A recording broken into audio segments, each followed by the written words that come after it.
मेरा देवर भाग भाग कर मेरे सारे काम करता। मैं भी उसको खुश रखती। एक दिन मैंने उसे अपने कपड़े इस्त्री करने को बोला तो कहने लगा, भाभी इसके लिए तो टैक्स लगेगा और फाइल भी जमा करवानी पड़ेगी। मैंने सोचा रात होगी तो देख लूँगी, लेकिन जैसे ही रात हुई तो मेरे होश ही उड़ गए जब मेरा देवर इस्त्री किए हुए कपड़े अलमारी में रखते हुए बोला, चलो भाभी अब कमरे में, मेरा टैक्स देना। ये बोलकर वो मुझे ले जाने लगा। मैंने कहा, देवर जी यह कहाँ ले जा रहे हो, छोड़ो मुझे। मैं अपना बाजू छुड़ाते हुए चिल्ला रही थी, लेकिन उसने मेरी एक नहीं सुनी। मैंने चिल्लाते हुए कहा, रवि भगवान से डरो, तुम्हारे भाई को पता चल गया तो क्या सोचेंगे तुम्हारे बारे में। मैं अपने देवर से अपने पति का डर दिलाना चाहा, लेकिन उसने सर पर तो जुनून सवार था। उसने मेरी एक नहीं सुनी और मुझे बाजू से खींचता हुआ आगे बढ़ा रहा था। मैं अपना पूरा जोर लगा रही थी, लेकिन खुद को छुड़ा नहीं पाई थी। उसे मुझ पर जरा सा भी रहम नहीं आया। मुझे खींचकर कमरे की तरफ ले जा रहा था। ख्वाब से मेरा पूरा जिस्म कांप रहा था, दिल धक धक कर रहा था। आज तो मेरा पति घर पर भी नहीं था। फिर मेरे देवर ने मुझे कमरे में ढकेल दिया और दरवाज़ा बंद कर लिया। मैं फटी फटी निगाहों से देवर की तरफ देख रही थी, जो आज सुर्ख लाल आंखें लिए मेरी तरफ बढ़ रहा था। मैं तो हक्का बक्का रह गई थी। मुझे अपने देवर से ऐसी उम्मीद नहीं थी। अभी कुछ ही दिन की तो बात थी जब देवर मेरे सामने नजरें झुकाकर रखता था। कभी उसने आंखें उठाकर मुझे देखा नहीं था, और आज वो क्या करने जा रहा था मेरे साथ, ये सोचकर ही मेरी आत्मा कांपने लग गई। मैं अपनी पिछली जिंदगी के बारे में सोचने लगी। ऐसी कौन सी गलती हुई थी मुझसे जो देवर को यहाँ तक ले आई। मेरी शादी ऐसे इंसान से हुई थी जिसे आगे पीछे कोई नहीं था सिवाय एक छोटे से भाई के। उनका कोई भी बहन और ना ही रिश्तेदार थे। जब मेरा रिश्ता आया तो मैं बहुत ही खुश थी। लड़का अच्छी जॉब करता था। मुझे सास और ननद की टेंशन भी नहीं थी, इसलिए मैंने हाँ कर दी। मैं अपनी शादी का बहुत ही खुश थी। सब कुछ मेरे मुताबिक हुआ था। मेरा पति अच्छा इंसान था। वो ज़्यादातर बिजी रहता था।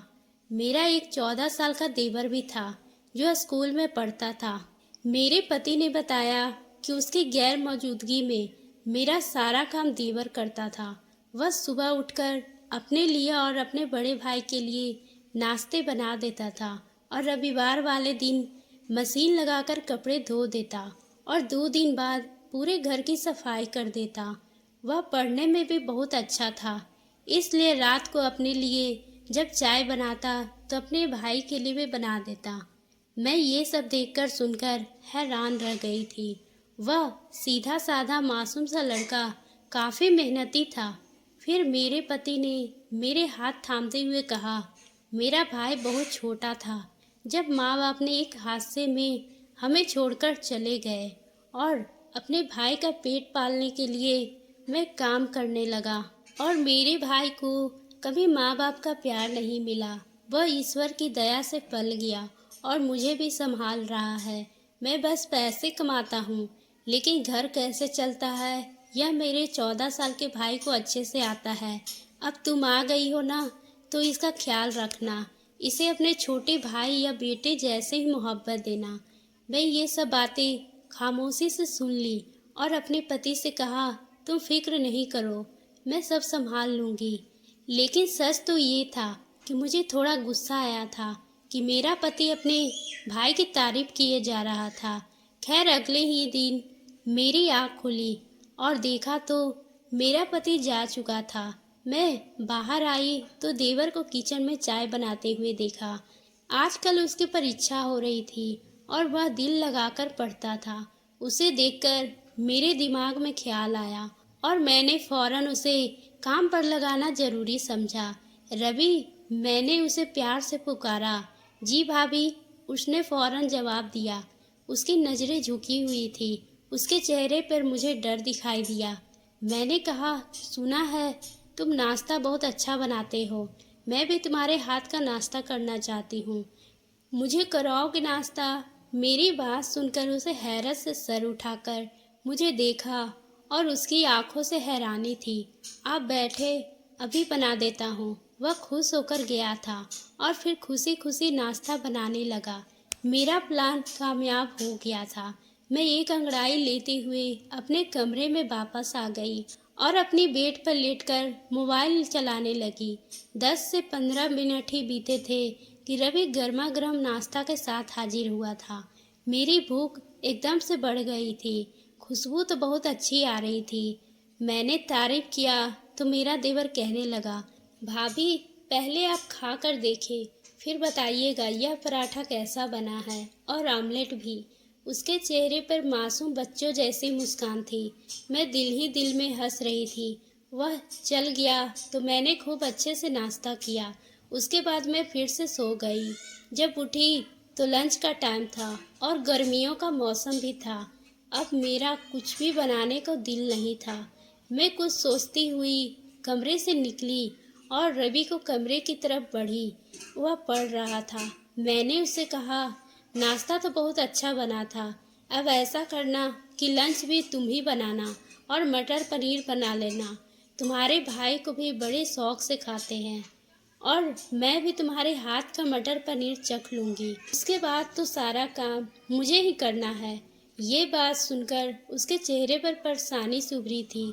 मेरा देवर कहने लगा, भाभी मेरा कल पेपर है। खैर चलो मैं कोशिश करता हूँ।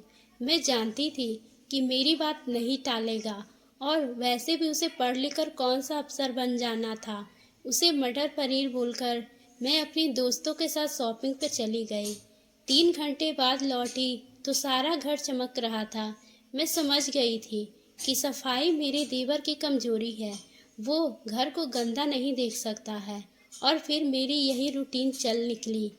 कभी मेरे पतिदेव बिना नाश्ता किए ही चले जाते तो कभी मैं उन्हें नाश्ता बनाकर दे देती, लेकिन ज़्यादातर मेरा देवर ही उन्हें नाश्ता बनाकर देता था।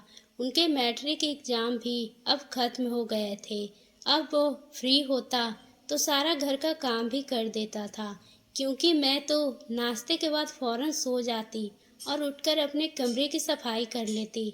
शाम का खाना भी देवर बनाता था और पतिदेव के आने पर मैं रोटी बना लेती थी और चाय भी, जिससे मेरे पति को लगता कि सारा काम मैं करती हूँ।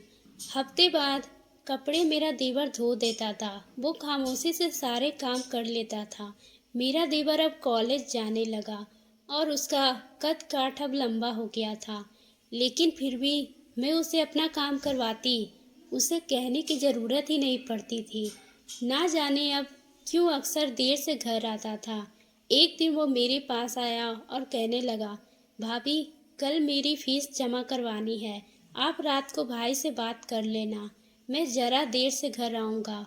उसकी बात सुनकर मेरी आंखें चढ़ गई। क्या अभी से पैसे देने पड़ेंगे? कॉलेज की फीस तो कम से कम 60,000 होगी ना। और मैं ऐसा बिल्कुल भी नहीं चाहती थी कि मेरा पति बेफिजूल के इतने पैसे अपने भाई को दे दे। इसलिए मैं शाम को अपने पति को बताई ही नहीं। और सुबह तो मेरे देवर ने फीस के बारे में पूछा तो मैंने झूठ बोली और कहा, तुम्हारे भाई कह रहे थे कि हाथ अभी तंग चल रही है, इसलिए पैसों का इंतजाम नहीं हो सकता। ये सुनकर मेरा देवर परेशान हो गया। उसका मुंह लटक गया और वो खामोशी से चला गया। मैं सुकून में सांस ली थी और उसके बाद मेरा देवर दोबारा अपने भाई से कोई बात नहीं की और वक्त गुजर गया। मैं भी अपनी ज़िंदगी में बिजी हो गई थी। देवर की अलबत्ता अभी भी जिस दिन मुझे खाली मिलता मैं उसे काम पर लगा देती। मुझे शुरू से ही काम करने की आदत नहीं थी, बल्कि मैं एक कामचोर थी। मैंने सोचा था कि ससुराल जाकर एक नौकरानी रख लूँगी, लेकिन यहाँ मुझे मुफ्त में काम करने वाला देवर मिल गया था, इसलिए नौकरानी की भला क्या ज़रूरत थी। जिस दिन मेरे पति घर पर होते तो मैं तबीयत खराब होने का बहाना बना देती और पति देव उसे खाना बाहर से मंगवा लेते। मैं बिल्कुल वैसी ज़िंदगी जी रही थी जैसे मैं चाहती थी। मेरा देवर रात को 10 से 11 बजे घर वापस आता और जब तक सुबह उठती तो किचन साफ सुथरा होता, क्योंकि रात को देवर सारे बर्तन धोकर किचन साफ करके ही सोता था। एक दिन मेरे पति ने देवर से पूछ ही लिया कि तुम देर रात कहाँ रहते हो। उसे देवर ने कहा, मैं ट्यूशन पढ़ाता हूँ। देवर ने सपाट के अंदाज में आंसर दिया था और चला गया। मैं तो डर ही गई थी, कहीं देवर फीस का जिक्र न कर दे, क्योंकि देवर के नाम पे मैं अक्सर अपने पति से पैसे लेती थी। वक्त गुजर गया था। देवर बड़ा हो चुका था। वह किसी काम के सिलसिले में शहर से बाहर चला गया और वह 2 महीने मैंने कितने मुश्किल से दिन गुजारे मैं ही जानती थी। मुझे पूरे घर का काम करना पड़ता था, जो मुझे होता ही नहीं था। मेरे तो जैसे होश ही ठिकाने आ गए थे। देवर अपने घर को ना जाने कैसे संभाल रखा था। हर चीज परफेक्ट होती थी। अब हर जगह बर्तन बिखरे रहते थे। वक्त यूं ही पंख लगाकर उड़ गए थे और देवर लंबे समय के लिए घर से गायब हो गया। कभी कभार देवर से फोन पर बात होती तो कहता, भाभी दोस्त के साथ दिल्ली में रहता हूँ, पढ़ाई जैसे ही खत्म होगी वापस घर आ जाऊंगा। 5 साल बीत गए थे और मेरे पति कभी कभार उससे मिलकर आ जाते थे। और फिर एक दिन देवर घर वापस आया और मैं पहली बार उसके आने पर इतनी खुश हुई थी। मैंने उसकी खूब आवभगत की, अच्छा खाना खिलाया और उसका हर तरह से ख्याल रखा था। देवर भी बहुत खुश नजर आ रहा था। वो पहले से काफी निखर गया था। शाम हुई तो मैंने देखा देवर अपने कपड़े इस्त्री कर रहा था। मैं उसे कहा, मेरी तबीयत ठीक नहीं है, तुम अपने भाई के सभी कपड़े इस्त्री कर दो।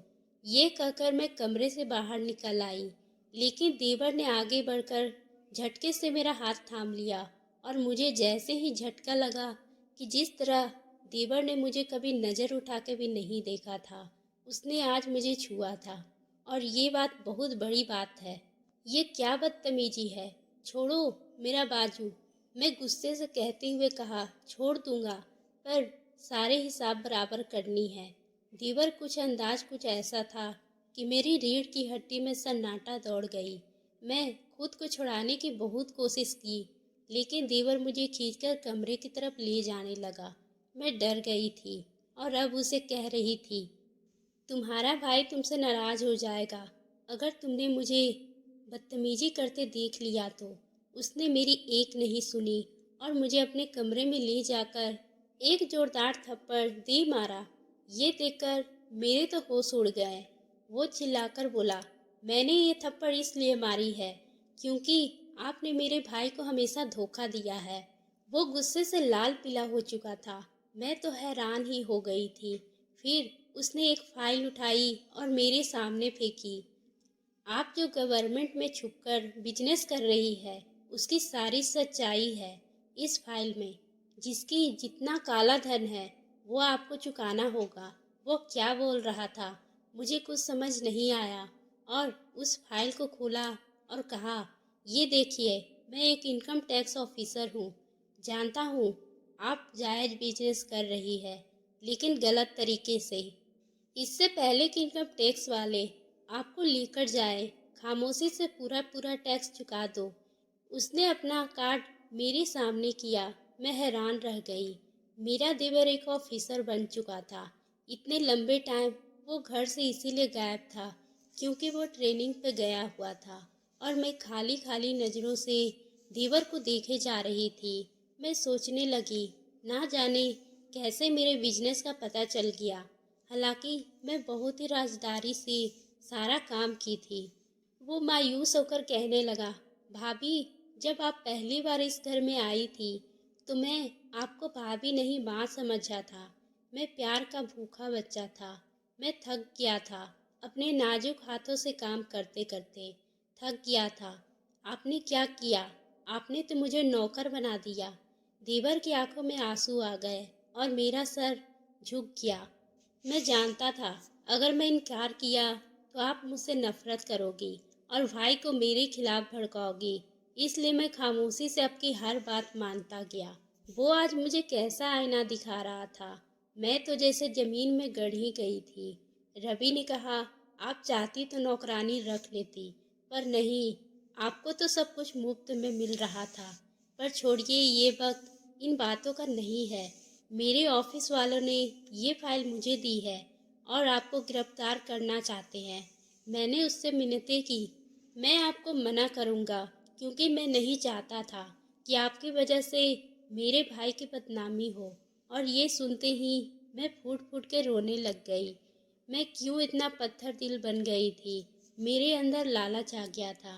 मैं अपनी दोस्त के कहने पर पति से छुपकर एक बिजनेस शुरू किया था, जिससे मैं नंबर की 2 तरीके की माल लेन देन करती थी और इस तरह गवर्नमेंट का सारा टैक्स हड़प जाती। लेकिन जानती थी ये गलत काम था, पर लालच ने मुझे अंधा कर दिया था। अब यही वक्त है कि मैं सब कुछ ठीक कर दूं, और मैं ऐसा ही किया।